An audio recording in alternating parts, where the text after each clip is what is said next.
So, good morning guys. It's 7 o'clock in the morning. At dahil di pa ako tapos sa aking mga ginagawang projects, gusto ko rin naman lagyan ng content tong channel na to. Ipapakilala ko na lang kayo muna sa aking mga minamahal na pusa. Pero bago tayo mag-start, syempre shoutout muna kay Chanel de la Cruz Tropa yan. What's up, man? Okay, simulan na tayo sa first. Sa pinaka-paborito kong pusa. Pwede ko pala siyang tawagin. Ashi! Si Ashi. Ang paboritong pusa. Ito yung pinakaunong... Uy! Ashi! Ayan, si Ash. Ash yung pinaka-paborito kong pusa. Yun yung pinakauna kong pusa sa lahat.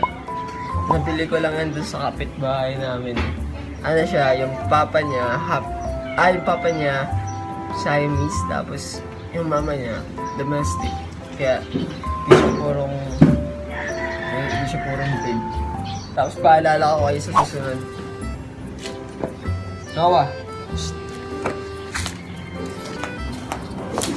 Si Noah, ito yung pinakamasungit na pusa. Ito yung pangalawang pusa namin. Nabili naman namin niya doon sa... Kasi sa amin, sa loob, namin, na bahay.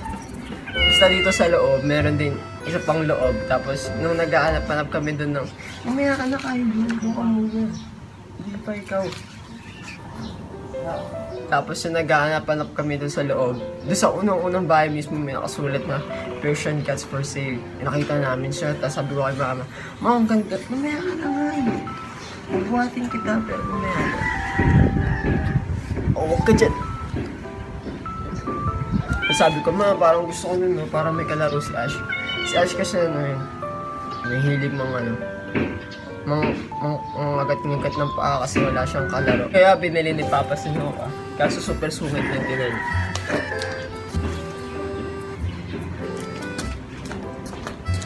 Bago mo siya makuha, tatakpuan ka niya. Ayun. Hay ka muna. Tapos dito tayo sa last ko na pusa. Kylo!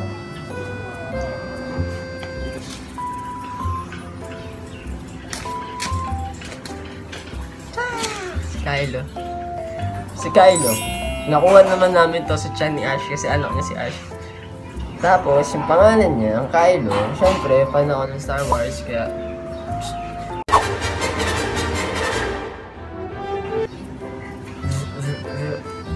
Yung kulay niya kasi black, tapos gray. So, para siyang part ng dark side, kaya pangalan niya Kylo. Mabait to. Ito yung pinamabait siya dati. Pinakita niya din yung sa video ko ng paraluma, nandun din siya. Yan, si Kylo. Ano pa lang to, wala pa itong 1 years old. No? 4 months ka pa lang ata, 5. No? Yan, ayun ang lahat. Tapos pala, nabasa ko na rin pala lahat ng mga stories, tapos lahat ng messages sa akin. Maraming salamat, tagsan kayo. May laking tulong yun sa akin para makasulat ulit ng kanta. Kahit lahat yun magagamit ko. Yun lang, maraming salamat sa pagdunod. Babay ka na dun, uy. Bye-bye.